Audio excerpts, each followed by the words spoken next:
Hello and welcome to Real-Relationship Talk, the podcast hosted by yours truly, Teresha Young, relationship master coach, where we have open, non-judgmental, heart-to-heart conversations about love, self-love, self-care, dating and relationships.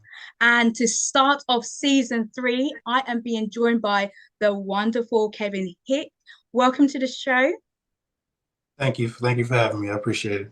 Thank you. Thank you. And for those of you who don't know who Kev Hick is, he is an experienced dating coach and YouTube blogger with over 362,000 followers and over 40 plus million views. He has personally coached thousands of women through their dating and relationship struggles and life issues. He even helps couples get back on track. He's caring and compassionate, approaching every issue with the honesty and tact necessary to help his clients. Kev, it's such an honor and privilege to have you here. Thank Thank you. you. All the Thank way you. from the US, I have been following your work for so many years, and I just find what you do so inspiring and encouraging to empower women to receive healthy love. So, for those of you who don't know who Kev is, I'm just going to explain a little bit more about you and what you do. Oh, actually, Kev, could you actually share a bit more about any highlights of your life and your career that led you to becoming a dating coach? Okay. It's funny. We would expect the highlights to come later, right? In adulthood, but mine actually came in childhood. My mom struggled with alcoholism when I was a child, up until I was an adult, actually. She's done well the last few years and through Mm, spans of her life. But her alcoholism led her to AA meetings, NA meetings, adult drug counseling, things to help her try to get sober. And I do everything with my mom. So I was that 5-year-old in the basement of a church on a Tuesday night with a coffee in my hand, listening to the life story of a drug addict. And that's kind of how I spent my evenings in elementary school and throughout my adolescence. And so it built in me an empathy for people and mm, a study of people. The love of studying behavior came from me watching people talk about their struggles and give their bios and their lives, their highs and their lows and their addiction stories, right? Their rock bottom stories. I got very used to hearing people talk about what brought them to rock bottom. And mm, even as a child, I was about 8 years old and I was thinking, you know what? All of these issues, all of these addictions started with very nasty relationships, bad mommies and bad daddies, as I was calling them when I was 8, or bad boyfriends and girlfriends turned into bad lives, bad decisions, bad relationships. Wait, relationships are a problem. Maybe if somebody had taught them about relationships, we wouldn't be here. They wouldn't be here. I wouldn't have to listen to this drug story or alcohol story. So yeah. the tragedy of addiction brought me to a place where I thought, well, maybe if we better manage relationships, we could prevent some of the drastic decision making and the horrible, damaging decisions that people are having. And so, that's as a child. That was my observation as a kid Wow. before I had a mustache and coming into adulthood, getting to know people, seeing the same cycles over and over again. It was just confirmed in my adult experience that yes, women need help, men as well, but women especially need help as the gatekeepers with relationship choice. And if somebody can help them, they would also be helping me as a child, that next kid that's like me, watching a mother struggle because, she didn't necessarily get the information that she needed to make decisions that were better for her and ultimately for her offspring. So it's not to blame women for the condition of anyone going through that, but they do have power and more power to change it than men do for themselves and for their children. And so it was about helping the next generation through protecting myself and through teaching the mother of someone who's more like me than they would like to be. Wow, what a story there. And actually, I can relate because my father, he was also alcohol dependent, drug dependent too. And a lot of what I witnessed growing up was a dysfunction behind my parents' relationship and some of the abuse that my mother experienced at the hands of my father as well.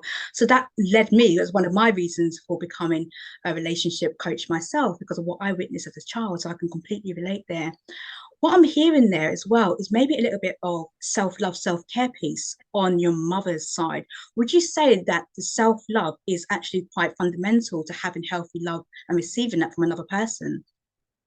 Yeah, absolutely. I think it's very fundamental, but it can't be. It's not going to appear out of nowhere, right? We have Mm, to put ourselves in circumstances and positions to experience self-love, and to be quite honest, it doesn't happen if we've never witnessed it or been catered right. to or nurtured by someone who has that to give, right? Who has that? I mean, there are roses that grow from concrete every day, and I pride Mm, myself being one of them.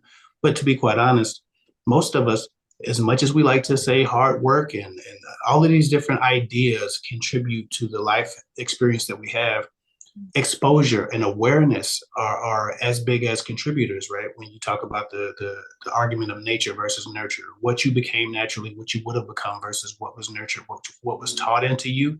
Self-love is one of those things that, to be quite honest, nature doesn't always provide an opportunity for us to mm, get. It has to also be nurtured into us. And so, yeah, I think there's an opportunity for people to be great and powerful by themselves, but mm. also we have to acknowledge that the relationships around us and the influences around us contribute very much to a person's ability to not only attain self-love, but even have an awareness of it, Yeah. especially crucial times in life where we're making decisions that affect the rest of our lives. I completely get what you're saying there. And for me, self love is an element of boundaries and having healthy boundaries too. Would you say what are some of the key boundaries that you would witness from the people that you work with that aren't being put in place necessarily when it comes to having a relationship? I think, and I did a video about this the other day. Yeah. The first and most important boundary is the boundary that you have with yourself. And what I Mm, mean by that is, it's been said that women's principles, right? And this is obviously a generalization, so it's not all the way, it's not absolute, but there's merit to it, just like there are merits to what men are accused of being in totality, right? It's mm, been said that a woman's emotions are her principles, right? That women are more loyal to their emotions than they are whatever belief they believe they have. mm, And I think that in my coaching experience, it's more true than I would hope it to be, right? This idea that circumstance and situations determine what a person stands for, believes in, accepts, or puts out in their own behavior, mm, right? Is appropriate. So the boundary of getting control of self, meaning, standing on your principles and letting your principles, your morals, your beliefs, the integrity that you hope to hold, make the decisions for you, and getting away from this idea that if I feel a certain way about a person in a relationship, then I mm. need to therefore put down this boundary that I have, put down this standard that I have, Yeah. abandon this principle that I have. If your principles are negotiable based on how you feel about a person, a human being, a man, Mm, whomever you might fall in love with, if your principles are negotiable, if they're circumstantial, you ultimately come to a person like me or a person like you, yeah. because obviously circumstance isn't a great indicator of future performance, right? Especially emotional circumstance. And so the first boundary I have my clients put in place is just the boundary around their morals, their values, their principles, their understanding of what is appropriate. Once Mm, that is in place, that they don't go outside of that, no matter how they feel about a guy, or how many butterflies they get about a guy, or how much they like a guy, or how much they want him to like them, right? We mm. get somewhere, and we can grab onto this idea of relationship health. Now it's um, we can grab onto this idea of relationship health in a much more permanent way, because the relationship health depends on us being very loyal to what we believe and never putting that down for the human being that we see across the table from us at a dinner table or Yeah. in a movie theater. It's not negotiable. The health that I want in my relationship, how I want to be treated, how I want to be spoken to, how I want to be considered, how I want to be received, how I want my love to be received, what Mm, is required of me. Those things should be in place already, right? yeah. That I already have to put a boundary around those things regardless. I Mm, protect those things like my life, because if I don't protect those things within me, then it doesn't matter how great a person is or how terrible a person is. I'm completely at their mercy. So the result of my life becomes someone else's decision. I always say that if it's someone else's fault, then someone else had too much power, right? If yeah. Yeah. what happened to you is completely someone else's fault, then that means you've been moving in a powerless, disempowered position for too long, Yeah. and it should never be someone else's decision. No man, one man should have all that power over where you go, what you do emotionally, right? And Yeah. spiritually, mentally. Your trajectory of development should not depend on any of these relationships. But if you don't have those boundaries in place, if your morals and values and principles are negotiable based on how much you like a person Yeah. or how much you like you, you're going to have relationship health issues because Mm. even a person can't be what you need to be if you are dependent on them and their approval. Yes, I hear everything that you're saying there. Also, what you said about being loyal to your beliefs. And I think Mhm. that's really important. And a lot of our beliefs are actually based upon our experiences. And some of Mhm. those, whether that's actually personal experience or what you witness or observe on things like social media, for example. So would you say that there are some pros and cons of modern dating right now that are impacting on people's beliefs about what they can actually receive or what they are deserving of? Absolutely. I think, and I don't even know if it's everybody's, this idea of culture is a Mm, problem for me because yes, culture is a thing. Culture exists, and culture is a looming cloud over the world, right? Whichever world you're living in. The problem is this: we are living an individual human experience. yeah. We're not living culture, right? Mm, So I hate the dating atmosphere, dating advice culture right now. I'm not mm, a fan of it. I don't watch a lot of dating advice content. I try to yeah. stay away from it because culture gives you this impression that these things are out of your control. Yeah. Right? You don't control your individual experience, your individual choices. Right? I tell my clients all the time, you're not what you say, you're what you do. Right? Mm, Your principles aren't what you say you want from a man, it's what you accept from a man. Right? yeah. Don't tell me about dating culture. Well, men these days are this, men these days are that. No, those individuals and many with microphones and podcast equipment maybe are saying this or that or what a woman deserves. You're a 10, you Yep. deserve this, you're a 5. Yes, Mhm. yes, that's dating culture. But Yeah. if you take that dating culture into an individual's experience, you'll realize very quickly that what people say on podcasts and the experiences that they're living are very different. And so I don't like the idea of dating culture. I think that we have to remember that we control our destinies. We are the masters of our fate. And so with that, with my morals, my values, my principles, the things I stand on, I'm gonna die on those hills, and I'm gonna make sure that I get those things out of life and relationships. And it's not about deserving. This idea of deserving disturbs me as well because it's based in ego. Yeah. What one deserves is what one's offered and what Mm, one offered themselves. And so I think it's very important to recognize where culture is and where culture is going because culture is always relevant. But yeah. culture doesn't dictate your individual experience. And if you make decisions based on culture, then your individual experiences will be a lot more unhealthy than they need to be. So Yeah. always think, well, if there's an exception, let me be the exception. I'm going to get my respect. If there's an exception, let me be the exception. I'm going to have healthy love. I'm going to be talked to a Mm, certain way. I'm going to be considered a certain way. I'm not going to ass kiss anybody. I'm going to make sure I respect me in everything that I let you do. yeah. I don't care what culture is. Mm. That's really valid what you say there. And a lot about the principles that you're talking about is probably based on personal experience or what people have experienced or what they have witnessed on social media or the culture, so to speak. Everybody out there tends to be a dating and relationship expert when you scroll through social media and they are talking through their lived experience or what they've seen. But what I see and what I witness is a lot of keeping people in one place, not necessarily moving them to that individualized experience, what you are speaking about there. So, how can somebody tap, if you have been so used to being part of this group thinking, how Mm-hmm. can you tap into that individualized experience? What does that mean for somebody? I think it first of all for many of them, and this doesn't help me as a dating coach, but it means to turn off YouTube for a minute sometimes, turn off for a minute, get off of TikTok every once in a while, take some space to have your own thoughts. It's very easy to indoctrinate a person with an idea or a thought. And that's why I take what I do very seriously because I know how much power you have as a trustee, right? Mm, I feel like there's this idea that well I believe what I want and therefore I watch these things and then I know who I am and I watch this stuff and because of it when sometimes you think those things and you believe those things because of what you watch. I give you the perfect example of a political party that I'm not necessarily interested in got my attention for about 6 months many years ago because it was the only entertainment on talk radio when I was going to work and coming back home from work. And I said, well, let me listen to the other side. After about 6 months, I was thinking, yeah, I was nodding my head. These were not my thoughts. This was the programming.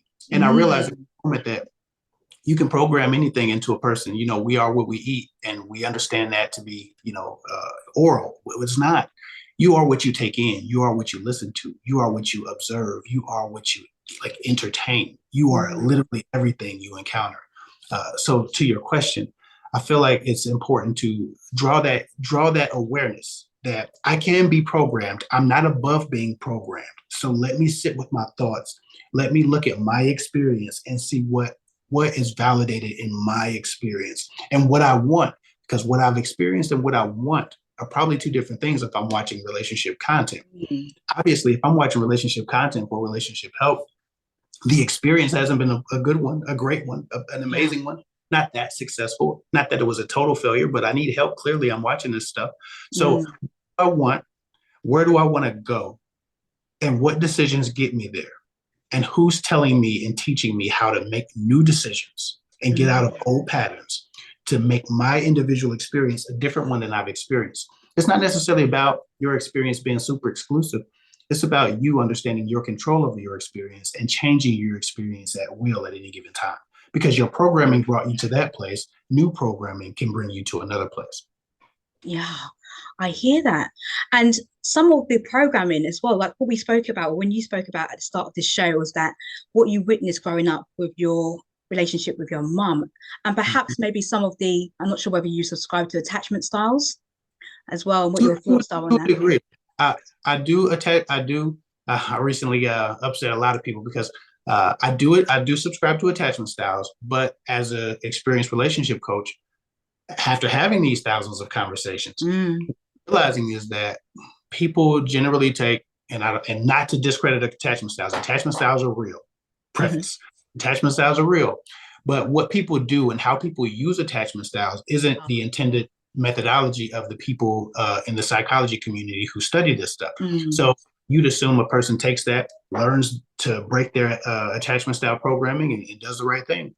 What I encounter more often than not, 9 times out of 10, is somebody learns about attachment styles through Google, or a really great psychologist stops, discontinues therapy, goes through Google, goes down mindfulness YouTube, and then tells me about attachment styles and explains that's why they take from people. That's why they allow people to trample on them. And that's why they can't help it. That's why they don't have any control, because they have this attachment style. I'm anxious. I don't know what to do. So I always do this. I can't stop. I can't change it. I'm anxious. I can't change it. I'm fearful. I can't change it. I'm this. So they disempower themselves with that because they abuse themselves with it and they use it as a crutch. No holy roly here, but these things are in the Bible says, let not grace be an occasion to sin, or tempt not the devil, or tempt not God. When we start looking at this stuff, people use grace, or people use their attachment style as an occasion to do what's worse for them, what's bad for them. And then they say, oh, no, I'm that attachment style. I can't help it. Okay. That's how the novice use that. And so I don't like it, but I love attachment styles. I just don't like how people use them. It's the application of it. I completely, the application of it, because whilst it can be useful to have a label or to identify what it is what you do. I say that, knowledge is power, but what you do with that knowledge is even more powerful. Right. So, it doesn't come until it's applied, and people misapply attachment style knowledge. Absolutely. And it's about getting into that. And I think sometimes people can actually confuse how they are feeling about somebody, even that might be through an attachment style. But I also remember you talking about there being 12 different types of chemistry, I believe. Yeah. And that can be quite overwhelming for some people. And you think, so what kind of chemistry am I feeling? So I want to get aligned with my principles. So that's, I need to get super clear on that. And also chemistry, there's so many different types of chemistry as well. Would you say that there's any chemistry that's, I guess, higher up the ranks than any other type of chemistry? No, I don't think there should be. I think in a good life, there's balance somewhere, right? And I like to apply balance everywhere if I can. So what we see, if we're looking at culture and we're looking at just human patterns are sexual chemistry, and attraction chemistry, right? We see a person, we like them, we think they're attractive. And so just liking to look at that person, that's one type of chemistry, right? Just Yeah. having feeling toward each other, because that's important. And it's rare actually. Two people don't look at each other the same way most of the time. So, and then having sexual chemistry, the act of having that fluidity and that enjoyment that goes to both of you. So those are the two attraction chemistries that people focus on. Yeah. So if you ask me which are the top, those are the top based on interest and awareness, not because that's the most important, right? Okay. That's just based on interest and awareness. The rest of the chemistries are actually what uphold the relationship, right? Mm. Like when you talk about conflict chemistry, being able to still love each other in the moment that you're not getting along, right? It's important. Like there's a chemistry. This is like I can't remember the verbiage, because if you Google 12 types of chemistry, Yeah. the leading term might be different. But Mm. like me and my wife have this really good chemistry where we take on projects together, right? Okay. We are the greatest at taking on projects. So that keeps us close, going through things, Mm. dealing with life's issues like trouble. That's the type of chemistry, your willingness and ability to stick together in turmoil instead of separate and go off in different directions. There's so many chemistries that require a healthy relationship and usher in a healthy relationship. Now, when Yeah. you start looking at attraction chemistry and sexual chemistry, you realize it's just people hopping in bed with each other, and it doesn't actually sustain a relationship, which is why the divorce rates are so high, because those are the two chemistries that everybody focuses on. Yeah. Have no awareness on what actually holds a relationship, and it's those other 10 chemistries. Yeah. And what you was sharing there about the time that you share with your wife. Now, would Mm-hmm. you say that in order to kind of build upon these chemistries, it's important to have like a relationship audit, for example, a state of the union discussion where you say what's working, what's not working? Do you practice that with your wife at all, or would you say that to your clients? Yeah, I do. I think it's important to do it, but it's also important to follow through. Mm. Two, I get this all the time. The most intelligent people know how to BS themselves beyond, like the more gifted a person is, the more they can BS themselves and their relationship. Yeah. Because we can have the intelligent conversation. And if people think they had a great conversation, wow, we had the best talk. I hear this all the time with my clients. Oh my God, we're okay now. Why are you okay? We had the best talk. I'm sorry. Are we what we say or what we do? Right? Mm. So yes, come together, have the state of a union, the united front against the issue, and get Yeah. away from turning that knife against each other, but turn it toward the issue, the problem in your relationship. Great conversation, have that moment, that united front against the problem, but follow through. You aren't Mm. what you say in that great conversation. You're what you do after that conversation. You didn't hear your partner if you nodded your head and agreed that you have a problem. You heard your partner when you change that behavior. You heard your partner when you start being more considerate, like they asked you to. You Mm. heard your partner when you start helping out more in the relationship. You heard your partner when you change your spending habits that are causing issues, and they're causing a sense of not being safe financially in one of the partners. Whatever the thing you do, if you talk down to your partner, you heard them. Right? It was a great conversation. If you change the way you speak to your partner in conflict, that's when it matters. But Mm. yes, you have to have that conversation. But the conversation isn't the isn't the end all. The conversation is the start of the change behavior. And again, no holy roly here, but the Bible says, repent and be saved. And no matter what religion around the world that you get into, there's some idea of repentance, changing the way of the mistake that you make, changing the way of the sin you create or Mm. commit. This thing is repentance is changing. It requires change.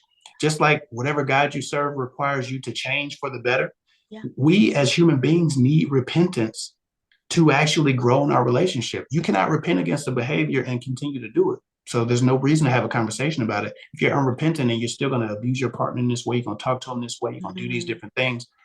We need repentance to move forward and have healthy relationships. So again, it's not about the conversation, it's about the repentance from those behaviors. And that's not the word repentance isn't necessarily religious. It just Yeah. means to turn away from the sin or the act or the offense. And that's what we need. We need to turn away and make our actions that conversation instead of just having nice words exchanged. Mm. The intention versus the execution Right. of it. The execution is key.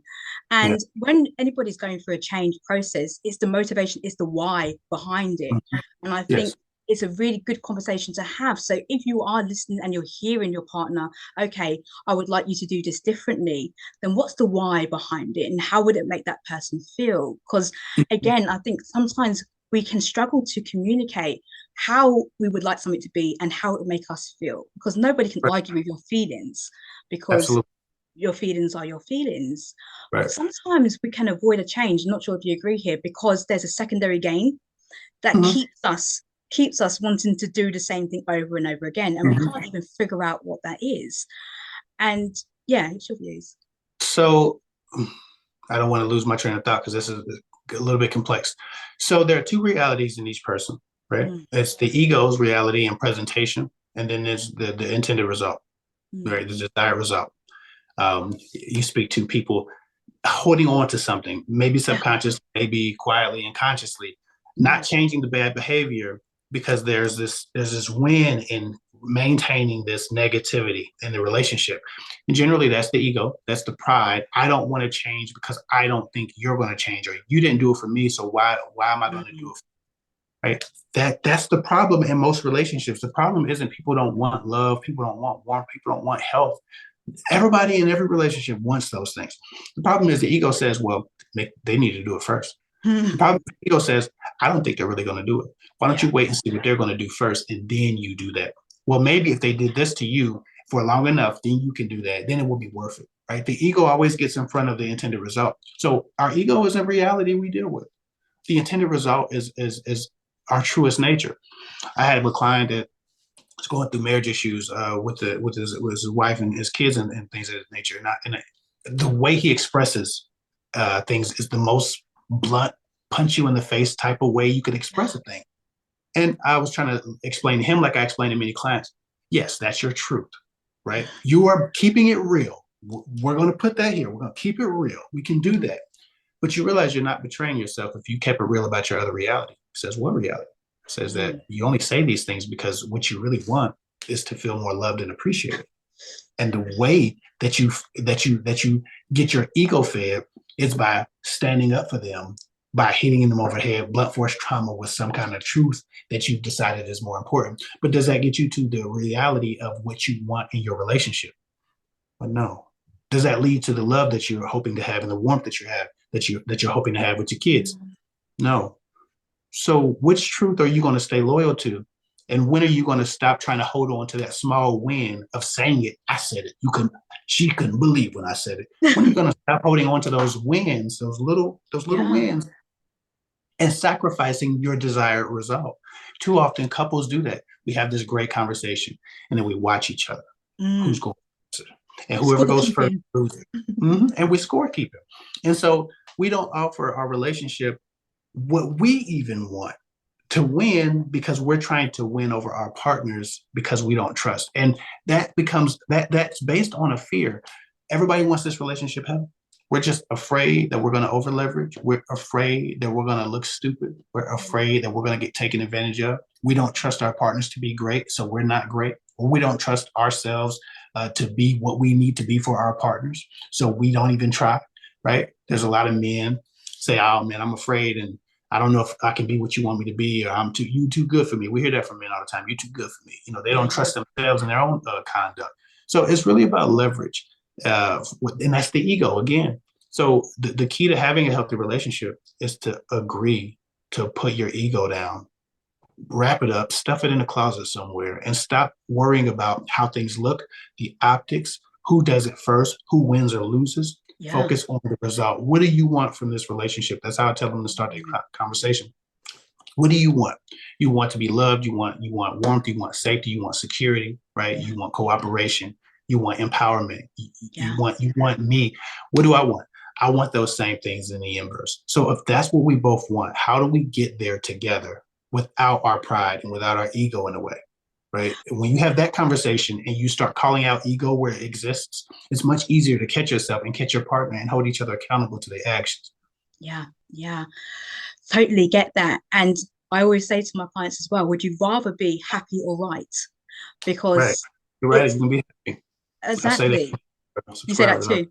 Yeah. Mm-hmm. And that can be dropping it down, dropping down the control element of it can be a huge thing for people who are very used to Hmm. actually, being in control or wanting to win, tit for tat, Right. scorekeeping, my way or no way, that type of approach that sometimes people have. And what I was really picking up there when you were speaking there, Kev, was the whole of vulnerability piece. Hmm. It was now when you are, because I know that you can help couples get back on track too. So would Hmm. you say that on the men's point of view, they are less willing to be vulnerable and to really show up as their true self to say, yes, it is love, it is appreciation. And what is holding maybe men back from being so vulnerable?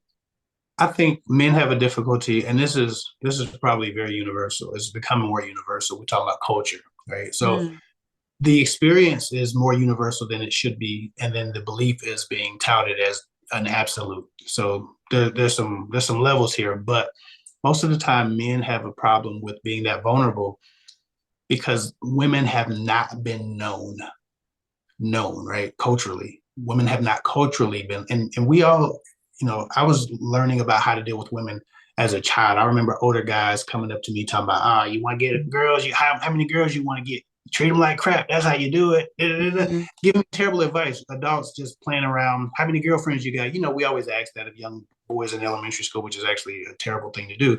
mm, But the culture already told me don't be vulnerable with women. And so when I come into my own young adult experience, I'm realizing that, wait, this vulnerability, girls really don't respond to this very well, or, oh, wow, now I'm soft, or now I'm a nice guy.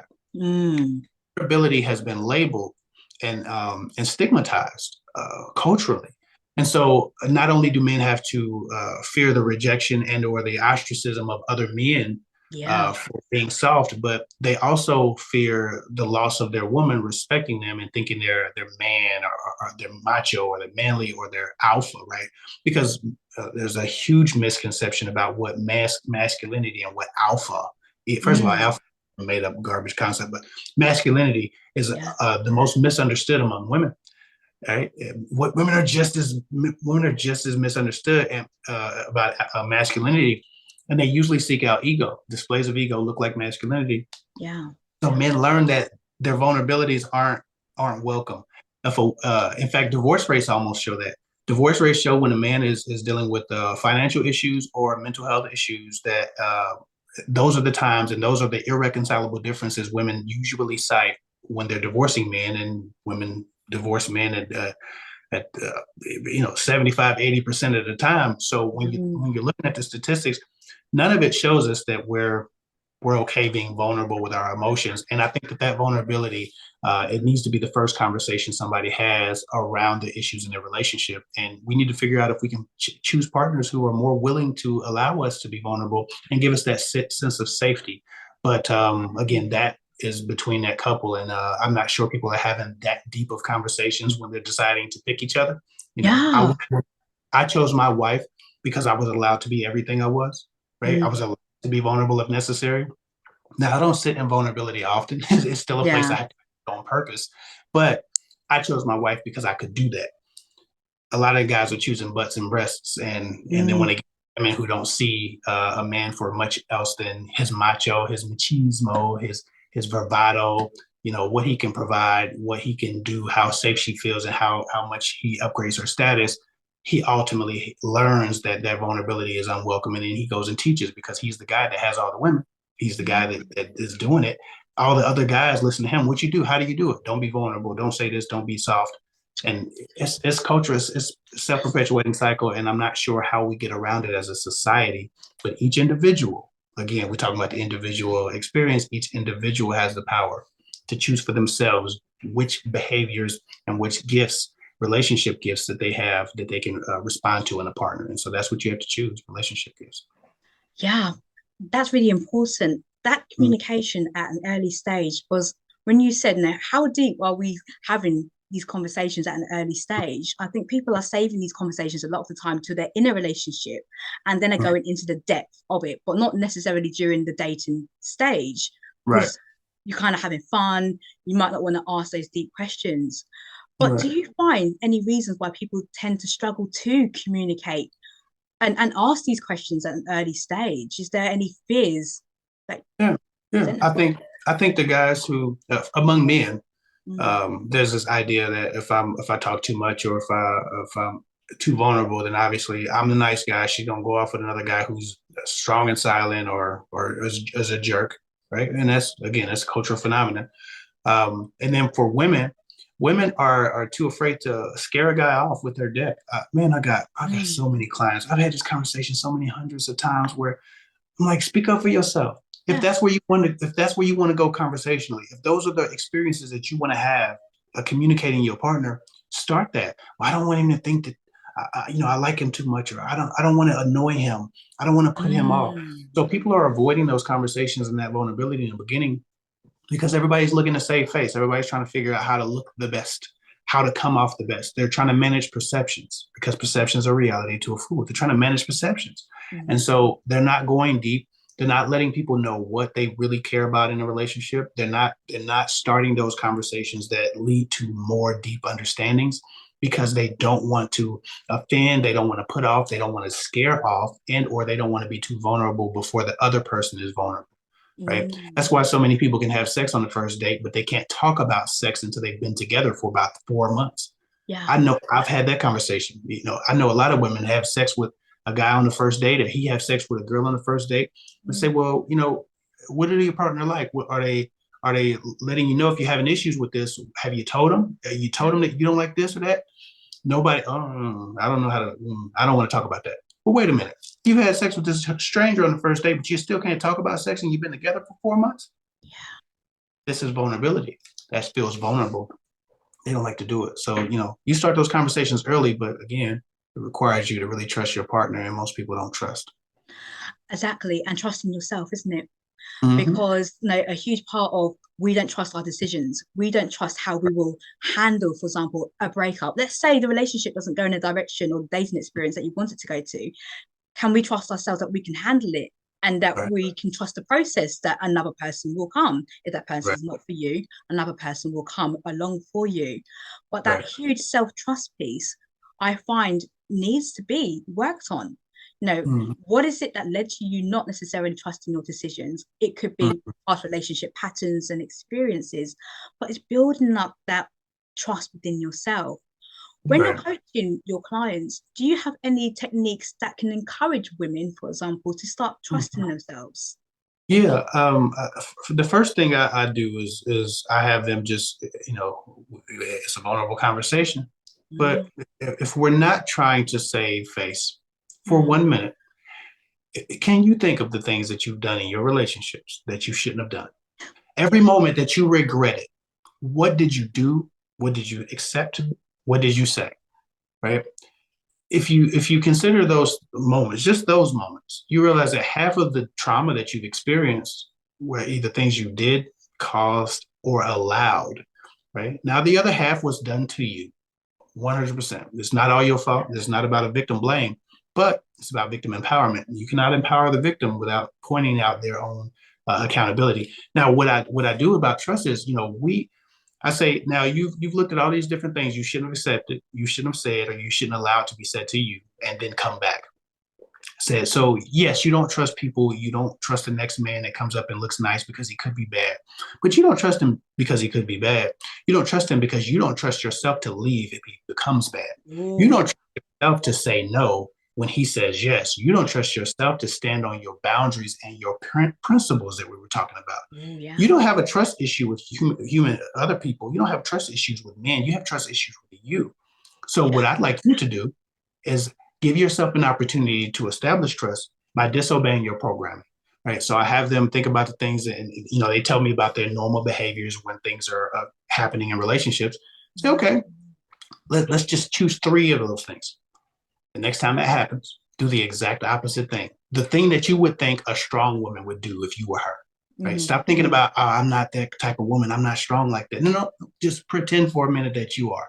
yeah, Do that thing. See yourself get one win over the issues that you have with boundaries. See yourself keep one boundary, and that second boundary is so much easier to keep. And that yeah, third boundary is so much easier to keep. You start to mm, impress yourself and you start to become that woman because you start to feel more like her because you've seen the results of these things. Now yeah, that becomes your identity. Strength becomes your identity. Empowerment becomes your identity. not weakness, but as long as you say, I'm this attachment style, or I'm Mhm. weak, I can do this. And then you say yes when you really mean no, right? Every time you do, you just reaffirm to yourself that you can't trust you. But as soon as you learn to say no one time and Oh it yeah. feels good to you, and you Mm. realize that the world's not over, you're not dead, you didn't die. Look at Yeah. this. Let me say no one more time and see what happens. Oh, wow, that feels really good. Oh, Mhm. I can say no, right? You learn to trust yourself, but you have to see it. Again, wisdom is knowledge applied, right? Yeah. So you have to experience yourself acting on the knowledge. You can watch 1,000 YouTube videos, and many do, Mhm. 1,000 Instagram reels, and many do, 1,000 TikToks, and many do.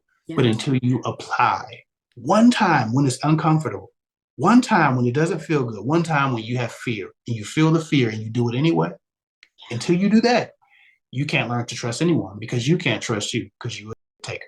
Until you stop, Yeah. you won't be able to trust anybody. But that's not them, that's you. Yeah.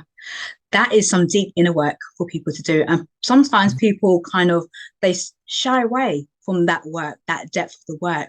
But it is that identity piece, what you have said there, Yeah. understanding who you are, that your true authentic self. Mm-hmm. And often when I'm working with my clients too, I would say to them, okay, think about, because if they've got some baggage, so to speak, or relationship trauma with other people, I'll say, okay, look at for their worst traits that you Mm-hmm. then you recall when you have also done those same things. Mm-hmm. Because often we're very quick to identify the faults in other people and Right. mistakes, but we also have made those. But it's that awareness, it's that self-responsibility to understand what part you're bringing.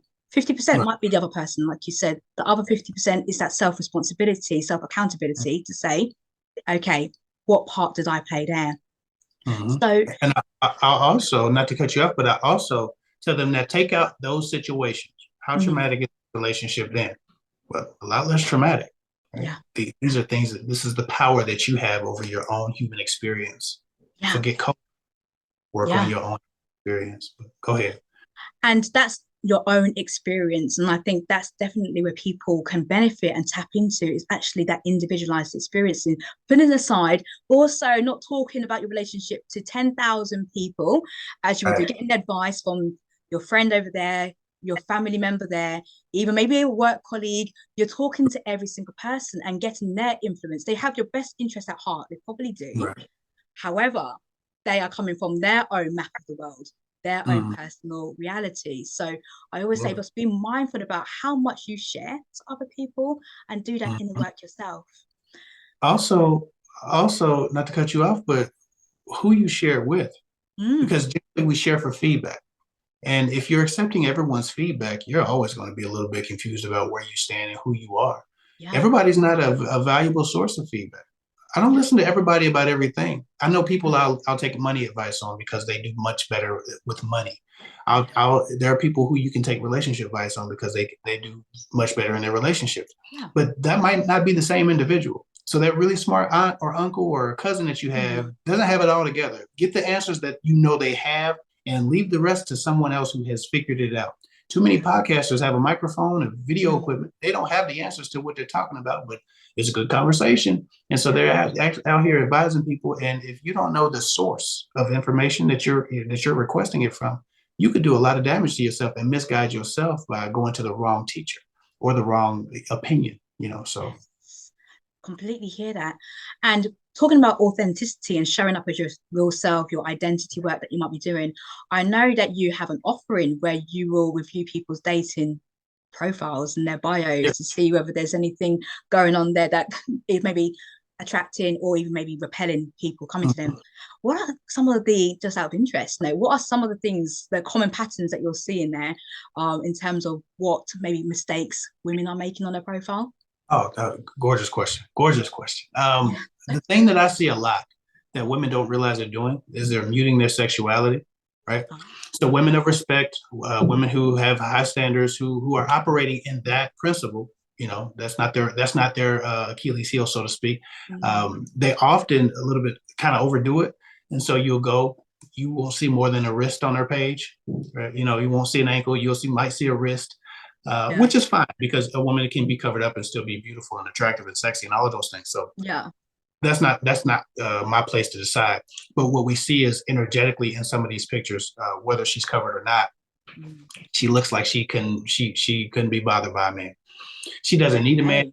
Okay. Some women, a lot of women look more like aunts and grandmothers in their energy, not in their face. They're beautiful women, but they look like Yeah. aunts and grandmothers. I saw just yesterday, I reviewed a profile of a woman who was an absolute 10. If we're using that stupid scale, Yeah. 10, 10, 10. Hmm. And she was up in her 40s, approaching 50, still a 10. And Yeah. next to a 28-year-old, still a 10. Mm. But it was a lot of, she was muted, her sexual energy was muted, right? Yeah.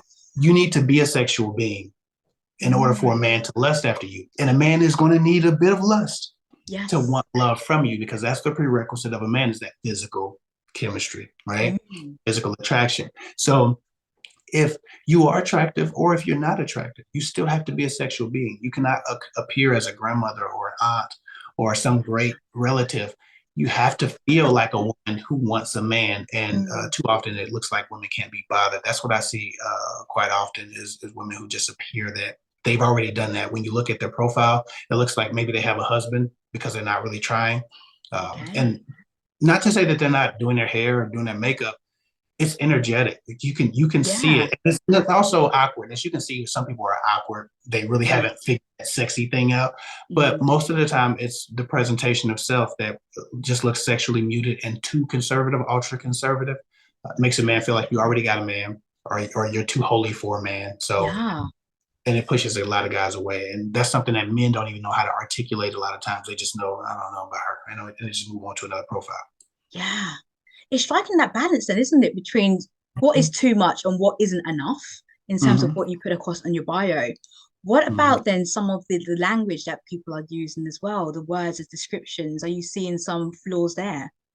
Yeah, yeah. I think a lot of people either put all their boundaries in words because they want those boundaries to protect them, because Yeah. they trust themselves to keep the boundary, right? Yeah. So you go to somebody's profile and say, "I want a man who does this. You better not do this." And she sounds like a woman who's to be taken seriously, but it's only because she fears that if those things aren't given to her once she likes a guy, that she's just going to continue, right? Yeah. So I think, and it turns off the wrong guys who probably not even going to do those terrible things, who just see, oh wow, she might be damaged. I'm gonna go this way because she might be Oh, damaged, right? yeah. Because she's a little bit too worried about these negativities, and it means she's experienced them. And so sometimes you broadcast and you telegraph your trauma when Yeah. you get in that bio and try to check people before they've even done anything to you. I see that a lot. I also see people who are operating in way too much ambiguity. When a woman's profile or beliefs or thoughts appear too ambiguous, she looks like a pushover. She looks naive, and Mhm. men assume that she can be done in any kind of way, and she's not to be again taken seriously or respected. And again, on that first interaction, if they try you and you fail that test, again, and every man is giving tests, but the guys who you're avoiding are testing. They're the ones that are like, oh yeah, I seen the profile. Let me look at it. The Yeah. users are definitely picking up on this stuff, and so I'm trying to help coach women away from some of these things that attract users, and Yes. repel men who are, at the very least, because I don't know these men, Mm. but at the very least are looking for a loving relationship and looking for a partner to commit to, right? I can't tell you about, Yeah. whether or not a man's going to be insecure when he gets to you, but I can tell you the difference between a man who's looking for love, how he would approach your profile or how he would view Mm. this profile, versus a man who's looking for a hole to stick it in. And most of the Yeah. time, women are either marketing to non-sexual, asexual men, Mm. or they're marketing toward men who would be using them instead. So there's no balance, like you said. Yeah. Wow. I mean, that's in depth. That's some in depth work. Because I think people are very used to just going up there and just maybe doing a cookie cutter bio, but might be quite Mm-hmm. bland, stating their boundaries. Quite a lot you see. No drama. Don't bring Yeah, no yeah. drama. No drama. That is also an indicator that you went through some things or caused some things. So Yeah. Positivity only. And so right, again, I think it's one of those, it's those trigger alerts, and you think, oh, okay, so what has gone on here? What baggage, what patterns are you bringing into that? And it's right. striking that balance. It really is striking that balance, particularly as dating, um, Yeah. online dating is so popular these days. would you encourage people to maybe date differently? I mean, are there other ways that you can meet people other than dating apps in this modern dating world? I think I think online dating is a challenge because your intelligent design is taken out of the equation. So you're a human being. We have a physical experience and a metaphysical experience, right? Like you are a spirit with the body, not the other way around. So your higher self is as much choosing partners for you sometimes as you are energetically. Your nervous system is responding to different energy fields around you. So when you go to a gas station and you meet a person, he might be picking up a Mountain Dew. You're in there getting a bag of chips, and you see a man and he looks at you. You can feel his energy, right? That's intelligent design. You don't get to do that looking at profile pictures. Not to say that online dating is wrong, but that's why online dating is not as good as in-person dating because your intelligent design. Your Yeah. spirit can't feel his spirit and be like, I don't know about that. There's darkness there. You don't have that ability. When a guy speaks to you and you feel his voice vibrate and you Mm, watch the people in the room respond to his energy, the way he walks, the way he holds him, carries himself, the way yeah. he handles you or doesn't touch you or touches you as he Yeah. walks past you. You have probably 1,000 different cues that your body's picking up that decides he's the one or he's not the one. So it's easier to date in person because we immediately know that somebody's attracted to it. We can see their attraction, right? Yeah. We have all this deeper intelligence, this intelligent design that we have. So yes, dating in person is always going to be the best because God gave us enough things to choose a partner based on our survival needs that we will never have enough information. Yeah. But online is not as terrible as people make it. It's just not. The difference is the mindset. When you date online, you have to have a mindset that people are picking profile pictures, they're not picking human beings. There's no intelligent design. If my Mm, profile is not as good as the next profile picture, they're going to choose the next profile picture. It might not have been my best angle, it might not have been the angle they yeah. prefer. Right? They're literally choosing pictures, so they're not rejecting me. Too often I have clients who are feeling personally rejected and personally worthless Mm, because they're not getting the attention or because they don't show up well online. First of all, they didn't get a profile eval and they probably are doing a lot of different things wrong. mhm. Second of all, many aren't necessarily presenting themselves well because they don't want to put too much effort in, but that lack of effort sometimes is more obvious than we like it to be. And that if I'm looking at your profile and I see a lack of effort, I'm assuming that you just like that in real life. You just Yeah. give damn real life. So Mhm. that's a problem. So online dating can be very confusing, but it can be good. And I met my wife online on MySpace back when MySpace was popping. And I was online. Me and people think, oh man, Kev Hick's a great catch. Well, I was online one time. And Yeah. at one point, women were ignoring my DMs because I was another guy online. And so Yeah. I can tell you that if I always tell my clients, if you exist, then guess what? Your equal and opposite exists as well. They're Mm, online as well, frustrated as well. But your mindset has to be different. When you date online, you cannot take it personally. They're not rejecting you, the human being. They're rejecting the profile picture or the profile bio or the yeah. DM conversation that you're having. So you have to take it with a grain of salt, and you have to also be willing to date 10 times the people, right? 100 DMs conversations with 100 different people, as opposed to if you were dating in person, you might meet 10 guys that year and end up dating one. You might meet 100 people in the DM or start 100 DM conversations Yeah. and fall into like with about 10 of them. And then from that 10, you date those 10 and maybe one works out. And yeah, it's been a busy year. You dated and it didn't work out, but did you really date? Most of those don't even get out of Mm, the DM. So yeah.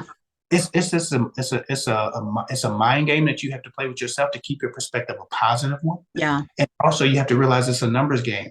There's no intelligent design, which means people are bumping into each other randomly like bumper cars. Yeah. There's nothing causing you to bump into a normal or a more important person. It's like meeting somebody on the elevator. You're not distraught when you get off the elevator and you say, "Oh my God, we didn't become best friends. Oh man, that guy didn't propose to me on the elevator because he didn't know you. You didn't know them, Yeah. right?" So when you're online, it's just like the random elevator people that you meet. Stop being so hurt by random people and not valuable qualities in you when they don't know who you are and they're not even judging who you are. They're judging your profile picture as opposed to someone else's, right? So, Yeah. It just feels like you're part of a huge catalog, just flicking yeah, through, just absolutely. flicking through. And that can be quite a tough pill to swallow, especially if you're not chosen. But But it's worse for men. because men swipe 42 to 50% of the people, women that they see on profile. They literally swipe attracted to 42 to 50%. Women Yeah. swipe attracted to 3 to 5%. So what men are actually eating that as a catalog, women are swiping a whole lot more through the catalog than Yeah. men are, unfortunately. Well, that's really good to know. And as you said, it's taking that conversation to in person, because you pick up on Mm-hmm. all of those cues quite quickly. Because Mm-hmm. depending on what you subscribe to, so that only 7% of the way that we communicate is through the words that we use. Like Right. 55% is through our body language, our gestures, our physiology, what we do Mm-hmm. there, and 38% is through our voice tonality and the way Mm-hmm. in which we say things. And you can pick up on all of those cues and follow your intuition probably more Right. powerfully when you Mm-hmm. are actually meeting people in person. Right. You have none of that online. You, It's just that, profile picture. yeah, Mm-hmm. exactly. I absolutely love that. Kev, I would also love to know a bit more, because you've spoken about dating and relationships, what your personal definition of love is. What does that mean to you? I think for me it's about duty, and I think men in general have a different definition of what a relationship is supposed to be. Yeah. You know, again, not to be overly rolly, but so I was doing something today, and somebody gave the quote, was talking about the Bible, and they were like, the Bible assigns a man or tells a man to love his wife, and the it also tells a woman to respect her husband, right? So love is the assignment of a man, and respect is the assignment of a woman. Yes. And to be quite honest, men ultimately we have a sense of duty. So when a man feels a sense of duty, he's loyal to his duty, right? That's Yeah. how these women come across these amazing guys. When you look at the most amazing guys you've known in relationships, how strongly do they take the duty of husband, father, right? The duty is what they're attached to, right? Their purpose, and that's why women who have everything figured out often have a tough time finding a guy, because he doesn't look into her life and see any place for his duty. She has no need for him. He's nothing to anchor on. So when you talk about love and what it means, for men it ultimately means duty, and for women it generally means the same, right? But to respect the duty of that man, and his duty in your life. Women who don't have a place for a man ultimately have a lot of unsatisfactory relationships, because again, duty there's no duty for him. He's just there, right? So I think as much as men recognize duty as important because it is our value, men are taught that their worth and their value to the world is what they can produce. So it's embedded in us to attach ourselves to duty. It's a little bit less embedded to women to attach themselves to duty, but it can be. Yeah.